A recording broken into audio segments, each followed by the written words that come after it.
No, it's not Frozen. No, I'm just kidding.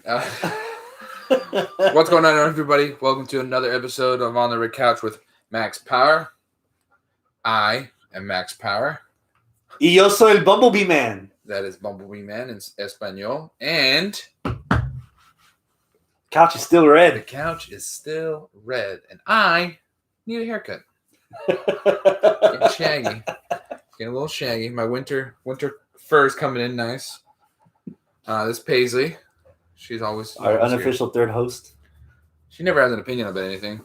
But Just knocks things over. yeah. What's Bumblebee up, man? Man, what are we doing here today? Man, we're probably going to be recording our most recent film review. We recently saw Halloween Kills. Yes, part 2 of the reboot / sequel / new franchise. yeah. Old franchise. The Yeah. latest Halloween movie. Yes. Is the best. Who knows what it is? Yeah. I think they do have another one coming out next year. Yeah, Halloween ends. Yeah. This one looks like it was going to end, but No. somehow. Oh, man. All right. So, on the previous episode, we reviewed Halloween from 2018, which was a continuation of. I thought it was the first movie, but it turns out it was kind of the second movie.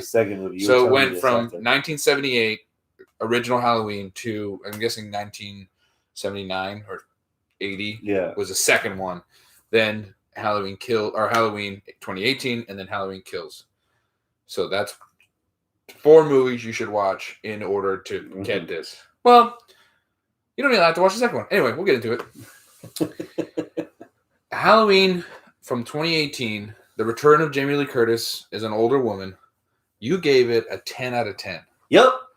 Now, I don't want you to tell me what you're giving it this time. Don't do it. Don't do it. No. Let's talk about the movie first. Let's get into the movie. It is a continuation of the movie from 2018. Oh, man. How that movie end was they all caught. I was gonna say Jason. They all caught Michael Myers in Michael. the death trap basement, and then they set it on fire, and they all run, and then they left. Yeah, and she was Jamie Lee Curtis, her daughter, and her granddaughter. All 3 of them in the back of the truck. Gutted up. And Jamie Lee was all filleted, but she's still in the back of the truck, and the movie ends with them in the back of the truck. That's the end of Halloween. Halloween Kills begins with the firefighters showing up to this burning house. Which they would. That makes sense. And it turns out fucking Myers hid in one of the gun rack type thing, like a gun shelf. So she had a cabinet. Which got to be hot.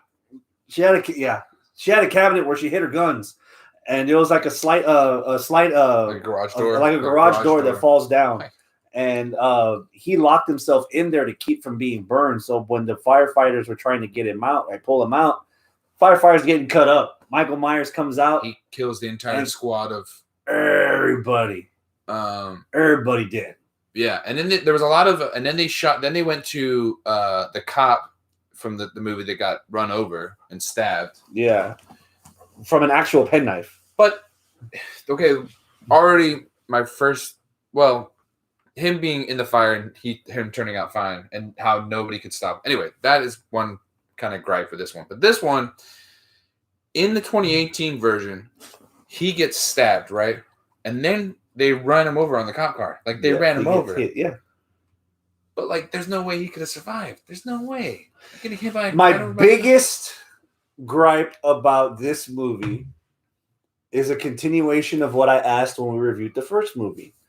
There has to be some sort of explanation on how he has this superpower, air quotation superpower, because he gets stabbed, he gets run over, he gets beat to ever loving fuck like a human pinata, spoiler alert, towards the end of this movie, and this mofo is still kicking. Yeah. Not one. This would have been the perfect movie to explain that. Well, because because this is literally the buffer movie.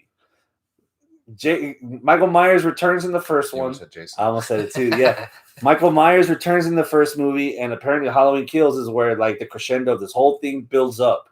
So there would have been a lot more storytelling that could have been had in this middle movie by explaining how is it some kind of like witchcraft, black magic. I mean, they said something of he feeds off the fear of everyone that's around. But there has to be more to that. They made evil dies tonight because he breeds off of evil. Okay, wait, we're gonna get into that part. But the way they explained it in the movie was that it was very loose. Nobody has a understanding on how he works. It's just he feeds on the innocent type thing, and so because like I mean the dude's 60 now, right? He was a kid in the first movie. So he's in about his 25, 30 when he was stalking Jamie Lee Curtis in the beginning. So now he's like what, 45, 50? Yeah, he's got to be like close to 60s, maybe 70s. Yeah.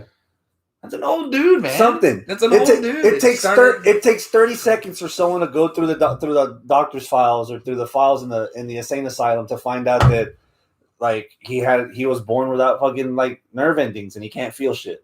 Something that explains that he's impervious to pain. I would like that. That's what it is. Yeah, something that described that he's impervious to pain, and it's that I don't think you need all of that. If we're ending the trilogy with the next movie, you could have had this here to like add more meat to the story, because at the end of the day, we're not watching Halloween or Friday the 13th or Freddy Krueger for story. We're watching it is fucked up that I say this. We're watching this for the deaths. Yeah. How these people died. These are slasher movies. This is the whole genre. How do they die? You want to be scared, and you also want to see people getting killed.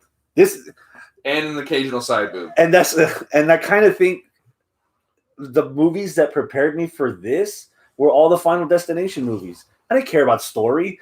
That dude got killed weird, fucked up. That dude, holy shit. Yeah. That girl, holy shit. You know, like that's why I watch Final Destination, because you want to see all these 1,000 ways to die, and all of them die differently. Yeah. So you're watching these slasher movies to figure out, how did they get away from this and that? Yeah. It's not really much story, but at some point, Halloween's been around for what, 40 years? Since 1978. Yeah. So the first one was 1978. So 40 years and not one explanation?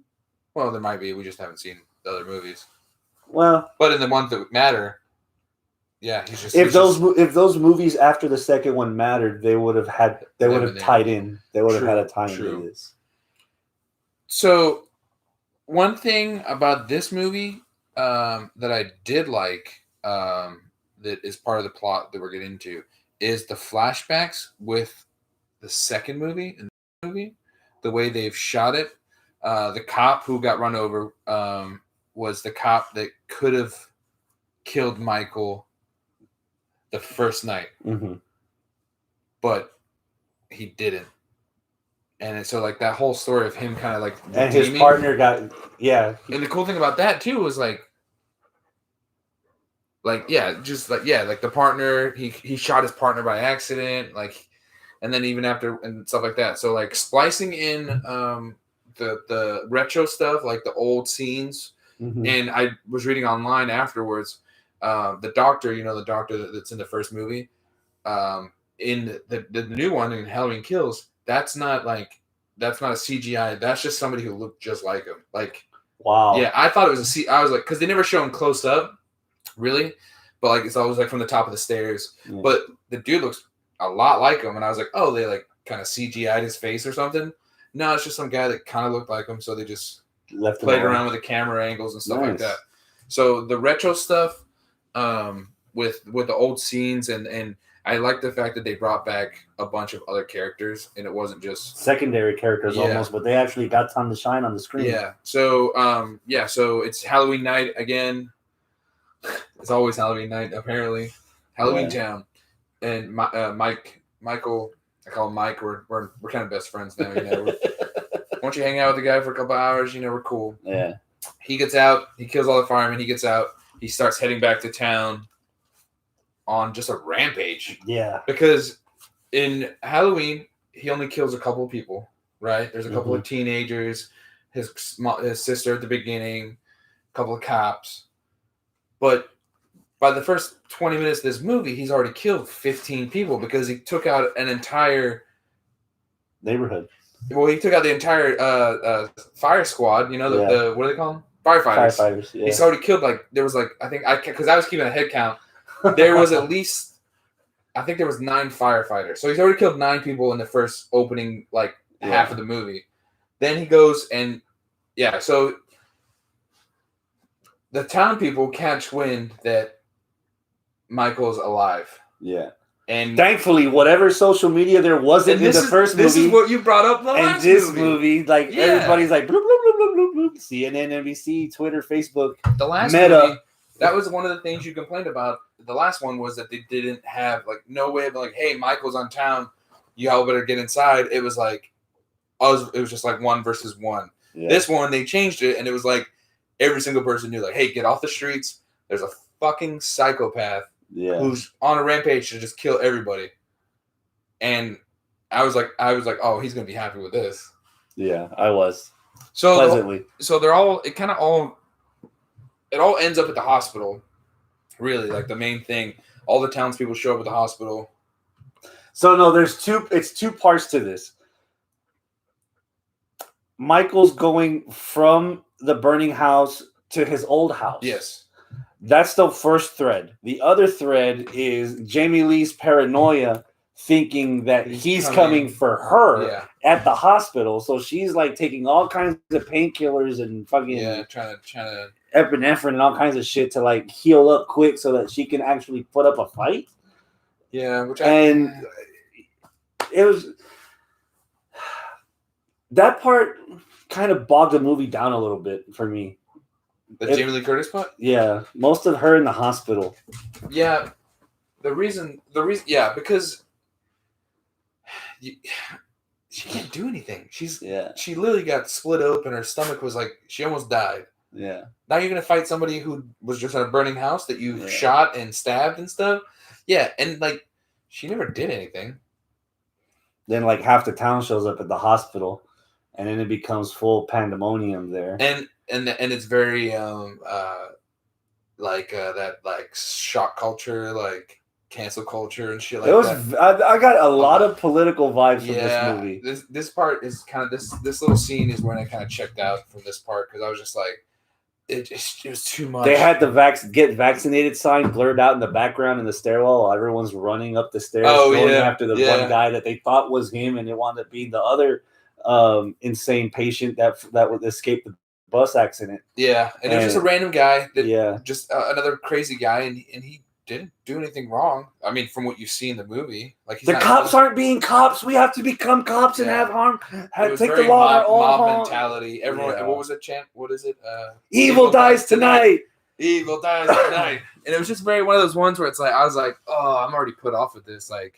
I get the whole mob mentality, but I just wasn't into it. And the whole Jamie Lee Curtis trying to get out of the hospital, becoming monsters themselves by making that guy go nuts to the point that he jumps out the window and kills himself, and it wasn't even him. Cool, but the visual was cool. That was a visual. And it's I kind of didn't want to.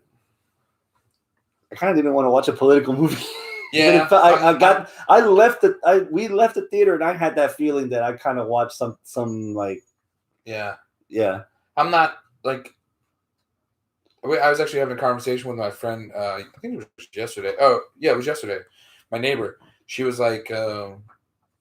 she said her brother. She went to a holiday party and her brother started talking about politics. And she was as soon as you start talking about politics, I'm out.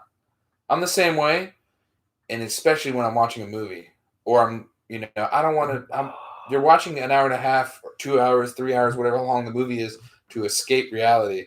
You want to watch people with dragons and shit like that. Yeah. I don't want to hear stuff about politics. I watched Last Week Tonight with John Oliver all the time, so I do not mind politics. But you hit the nail on the head. If I'll even watch documentaries. I don't give a fuck. But if I'm watching a slasher movie, I want a slasher movie. Mm-hmm. I don't want to. I'm fine with the mob mentality, all them getting together, but then them start blaming the cops and how the cops aren't good enough, and it's man, you guys are really talking shit about the black cop that's in charge. Yeah, so all the whiteys got to break out the pitchforks and the guns. It was getting too much, man. I was yeah. And then after that whole him falling, then some of the original cast or the second movie cast, they're on the hunt to find him. Yeah. And so then this is when like the playground scene is kind of when it came back around where I was like, all right, we've done all the politics bullshit on the mob mentality. Now it's back to Michael killing people and them trying to kill Michael. And I was like, all right. And in the playground was the perfect scene. Like her getting chased. And hiding behind the tree near the lake. Yeah. And just watching Mike. Yeah. Two people two people who were pretty cool who were like, fuck it, we're going to fight. And they just get fucked up. Yeah. The girl fucking gets her like pretty much shoots herself. And so why is the kid going out there? The kid has no training whatsoever. And somehow I have not seen anything in this movie or the last movie to show that the grandkid had training. So she's walking around like, yeah, I gotta stop him. Like, what the fuck? Who the fuck are you? She did in the first, the last one. There was a little part. The daughter, not the granddaughter. Oh yeah, you're right. The granddaughter had no training. The daughter knew what was up. Yeah. That's why she avoided the grandma. Yeah. But the granddaughter had nothing. Right. So she's like all gung ho, wanting to go hunting for this fool. You know, just because evil dies tonight. Yeah. Evil dies tonight. Yeah. So he goes killing all these people in the neighborhood, leading up to his old house. Which again, I brought this up in the last one. It always goes back to the house. Yeah. Hey, Michael's in the area. Cool. We know where he's going. Everyone go inside, lock your doors. You might make it alive. He's going to kill maybe 5 people. He'll show up at his house. We'll just blast him. Yeah. But no, everyone has to follow him or look around or shit like that. And it's just like. I know we're missing some parts, some holes in here, but the part that kind of lost me where I was wanting to check out until the movie actually ended pretty soon after that. The whole mob city, the whole like little town finally surrounds Mike. Okay, wait, we're not there yet. You sure? Yeah. Recently in the news, there's been a lot of complaints about this movie. There's like actual people complaining about it because in Michael's old house that is now renovated and people are living in it is a gay couple. And there's a lot of people that like I've seen people complain about it because Michael kills 2 known gay men. Like I saw people were like, I can't believe it. And I was like, it's a fucking movie, man. Like they lived in his house. See, this is how fucked up my train of thought is. My first impression was I'm surprised that they're not so happy. It's like, oh my God, we got a gay couple in Halloween and they're like in the house. Oh my God, look at the recognition. Instead, no, it's not recognition. It's they're dead. Yeah. It's a slasher movie. Yeah. Before you know it, everyone's gonna die. Yeah. But they pretty much get fucked up in his house, and he's in there. They had some black people die during the movie. Did NAACP throw out a letter? Probably. Well, I probably didn't read it. Probably. It wouldn't surprise me. You didn't get the memo? Nah, I didn't. No. I saw it online and people were complaining about it, and I was like, it's a fucking movie. Get over it. You know, like, it's just dumb. Whatever. Mob mentality. Everyone surrounds Michael Myers. They play a trick on him to get him out of the house. Yeah. And all of the people come with bats and crowbars and knives and they beat the shit out of him. Yeah. They didn't shoot him, but they beat him. Like they punched him, they kicked him, they beat him down. They corner him on. It's on the middle of the street, and they're just beating the shit out of this dude. And then they all walk away. Job done. We did it, guys. We beat him up. And then he gets up. He gets up and he kills everyone. The guy from the second movie. Does he have is it a gun? Is he going to shoot him? Yeah, he's going to shoot him. It's the final. He's going to do the final. Michael's been beat up so badly that he's on the ground, passed out. He's not breathing. And I think he's either going to or he's going to swing a bat at him. Like he's going to crush his head. Yeah. Some shit like that. I can't remember now. And Michael gets up because, Michael has superpowers and doesn't feel any pain or whatever. Unexplained superpowers. Yeah. And then he murders the entire mob. Everyone. And then is it the daughter is in the house? Oh, that's what happens. Michael gets beat up. They think it's over. They go to the house. They're all kind of celebratory, checking on everybody, making sure. And then they find out one body's like stuck in the attic, bleeding down, and then the other person that lived in the house. That was later. That was later. Yeah. Okay. No, that was before. That was before all of this. Before this, the mom, the Jamie Lee Curtis's daughter, for some reason, wants to go inside the house. For some reason, she wants to go in there. I don't know why. You're safe. Yeah. Cops around you. You've killed Michael, killed him, and then as she's walking in the house, he's getting up and killing a group of people, and then he somehow passes the entire police, who's, this town has every single cop out and everybody else. He passes them, gets into the house, and then he kills her. And that's the end of the movie. Yeah. With Jamie Lee Curtis still in the hospital, trying to recuperate for the final showdown, Mortal Kombat style. So this is it. Like Michael Myers and Jamie Lee Curtis. They're both gonna die, right? Like it's gonna be one of those ones where like they both fall into a pit or some shit. I don't know, but yeah, like I did like the fact that they killed her. I thought that was a cool touch, but it just didn't make any sense of like. Don't tell me the granddaughter's gonna finish it off. Probably. No. But I was just like, yeah, like he went all the way around the house. Like, how did he get in? For her, nobody noticed. The power? Nobody noticed. Like, he took his mask off and he just looked like a regular Joe Schmo. Even if in the outfit, if I hit you with a bat, if you're wearing a mask, regardless if you're wearing a mask, you're gonna get a cut, a dent. You're not gonna notice a 6 foot dent. A bruise. You mean? No, I mean if I hit you hard enough. A knot. Yeah. I mean, if I hit you hard enough, your skull will cave in. And there'll be a fucking hole. Nobody noticed a 6'6", 6'8" fucking dude in a boiler suit, like bleeding. No, whatever. They have the next movie to explain how he is the way he is at this point. Well, because they won't. I'm not sure. Because it's gonna be. They left some questions in there, though. I mean, I want to watch this ending. I want to see where this is building up to. Yeah. But maybe it's my fault because my anticipation was on a high after the first movie, watching it so recently that I was expecting. I don't know what I was expecting, but I'm not happy with what I got. All right. On that note, what do you give it? 6. Wow, you went from a 10 out of 10 from the last one to a 6. Yeah. And there were more deaths in this movie too. Oh yeah, there was. Yeah, fuck ton. I would give it a 7. It would be a 6 but there's so many death scenes that there was a lot of cool ones. The one where the boyfriend, he just rammed his head into the staircase. Oh yeah. And then he just kept pushing it down. That was cool. Him killing all the firefighters was cool too. They did a tribute to a death in the first movie where the dude's against the wall with his feet up off the ground, and the knife is like through his throat, and the other's against the wall and is holding him above the ground, which is a throwback from a death in the first movie, in the classic movie. I like also the couple, the gay couple. He positioned him in like a weird way. Yeah, I thought that was. Like, they don't explain that. Like, why? I understand. Okay, I understand. Just like he sat the black couple, he sat them on the little spinning dealie at the park. Okay. Like, what's with the... So... Oh, that was the other thing I was hoping they would do. Like, again, if you're not explaining to me what the superpower is, then he has to have some kind of intelligence. To the point where I was expecting...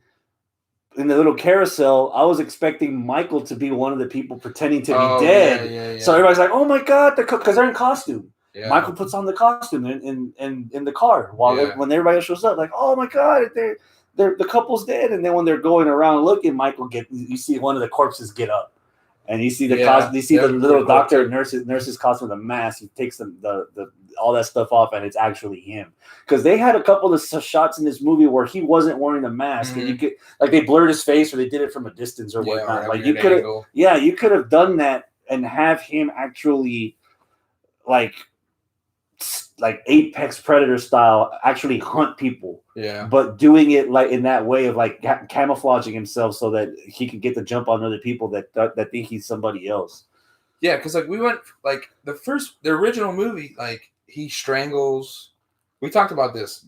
His like compared to like Jason, he like it's just he's a bit more methodical. Yeah, he's choking them. It's more personal. It's not supernatural like an original. Like where Jason is just like he's fucking throwing people, he's cutting people up with a machete and stuff like that. This one, Michael's like choking people, stabbing people, like that kind of shit. Where this movie is just like he just goes like ham. Like there's that old couple. It's the guy and his handler, and he breaks off the tube lighting, and then he just like shoves it in her mouth, and then he positions them in a weird way. Then he does the playground. He positions them in a weird way. Then the couple in his house gets positioned. It's like, why? Why is he? Where did he become that? Like that's almost like that's a serial killer, like weird. That's a weird serial killer person. Like I collect teeth or something. This guy just now all of a sudden puts him in weird shit. I'm gonna take an educated guess is that it's it's like he's traumatized from his parents fighting all the time, and when they would make up, they would lay together or sit together. And that's the only thing that like gives him reason that it's better now because they're dead, but they're sitting together. They have one movie. It's visually it looks cool. The dead people on the playground spinning, and it's like, oh, they're all dead. And they've been in position. Why? Yeah. Why did he? Because he doesn't. Because I think we broke it down a little bit.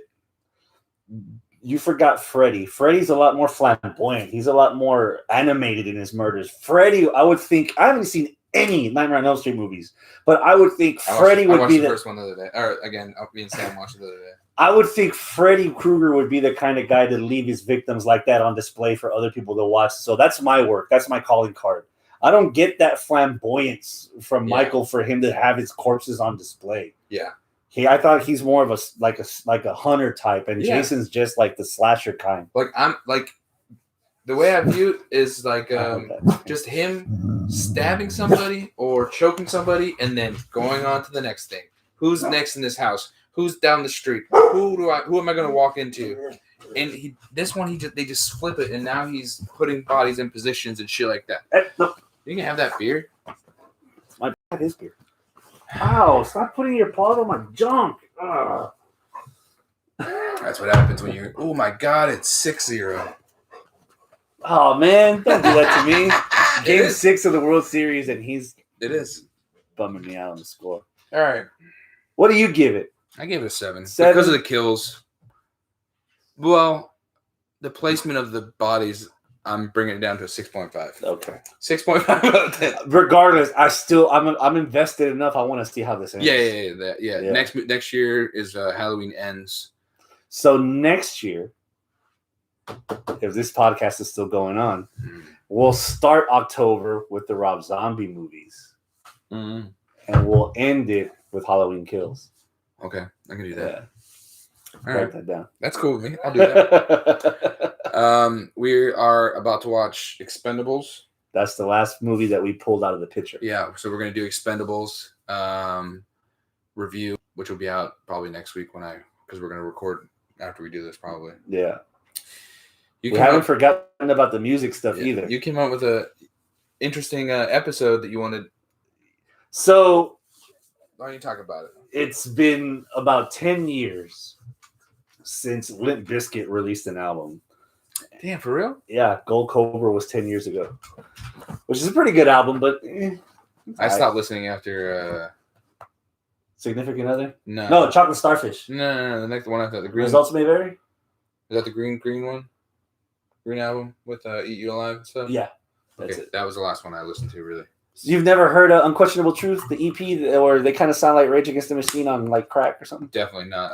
I do not like Rage Against the Machine. Oh wow, I don't dislike them as much as you do, but yeah. So they on a whim released a song called Dad Vibes a couple of weeks ago after their performance in Lollapalooza that everybody raved about, and there were like 15, 20-year-old kids there. So like everyone was jamming out to Limp. Like this was almost the second coming. And I had tickets to go see them in Austin with Spirit Box, and then COVID killed it with a week to go. Yeah. So that killed a lot of their momentum. But regardless, they teased that they were going to release an album on Halloween, and the album did release on Halloween. So I've been hearing it almost nonstop this last couple of days. Wow. And yeah, there's some catchy shit in there. Maybe. Who knows? I haven't listened to it yet. So one song so far. Yeah, we listened to the first song out of yeah. So we're gonna listen to it. We're gonna listen to the whole album. Me, who's already heard it. Scott, who's only heard one song so far. I don't even think he's heard Dad Vibes yet. No. And we're gonna hear it straight through from start to finish, and then after that, we're gonna press the record button right there on that computer, and we're gonna give it a review and share some our favorite Limp Bizkit songs and your story from Summer Sanitarium. This is the only time you saw them, and I think I saw them again in San Antonio about 7 years ago. Damn. Yeah, so long. That was an awesome show too. So long. Yeah, I actually saw them once before too, but we'll get into that when we record the episode. So we'll record that one. We're gonna do that, and then we're gonna pull Expendables and see what comes out after that. And when we record Limp Bizkit, you're gonna tell me what Frightened Rabbit album I'm gonna listen to. Oh right, because I already know which Thrice album you go hear. Right. So that's what we're doing. Yeah. All right. Let's talk about beer. Can't go wrong with Blue Tile. Chris has Blue Tile from Great Heights. Do you know anybody that works at Great Heights? No. 100% Mosaic IPA. It's good. It's a solid. It's good. They call it it's like an American IPA. I'm drinking Lagerish. Lagerish is good too. It's a Kolsch from Great Heights. It's one of my favorite beers they make. Super easy drinking. Yeah. So yeah, no outro because I still don't have one. One day we'll come up with one. Our last episode, we'll come out with the right one. That's it, the last episode. So check out Expendables review when that comes out. Limp Bizkit new album review when that comes out. The album thing when that comes out. The album thing. Go back and listen. Go back and listen to the old episodes of My Virgin Eyes so you can hear. We got Fast and the Furious, Harry Potter, Conan, Superman, Friday the 13th. What else have we done? So yeah, there's a whole bunch of old episodes back there in the archives. Yeah.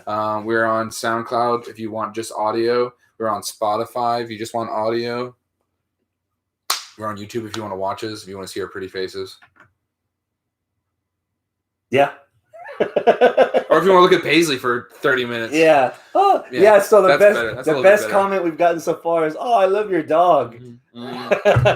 Nothing about the content. Nothing about us. Actually, I've had a couple of people have been like, "You should introduce the dog," and I'm like, "Oh, great. Okay, cool." Yeah. So there she goes. Yeah, she's like, "Me? You guys talking about me?" Yeah. So yeah, I don't have an outro. We'll just cheers. We'll just cheers to that. We'll see you next time.